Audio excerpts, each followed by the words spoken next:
களி பலோல் அகமதாபாத்தில் வந்துக்கிட்டு இருக்கோம். மழை நல்லா மழை பெஞ்சிக்கிட்டு இருக்கு. பாலைவனத்து மழை. இது ஒரு மழை பெய்யும் தெரியல மக்களே.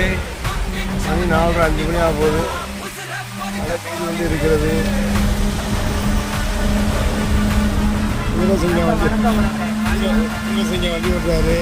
மழையில் பார்த்து ஓட்டு. சரியாக ஓட்டினாலும் மேலே ஏறி உட்கார வச்சுருவேன். ஆமாம், இது வந்து சர்தார் வல்லபாய் பட்டேல் ரோடு. இந்த ரோடு பின்னாடி தான் சிலை இருக்குது. இங்கேருந்து ஒரு 40 கிலோமீட்டரில் பிரமாதமாக இருக்கும். பிரமாதமாக இருக்கும். தமிழ்நாட்டில் சொல்லுவாங்க இந்த சிலை எவ்வளோ காசெல்லாம் கவர்மெண்ட் பணம் கிடையாது மக்களே. தனியார் கட்டப்பட்ட சிலைகள் அருமையாக இருக்கிறது. நம்ம நண்பர்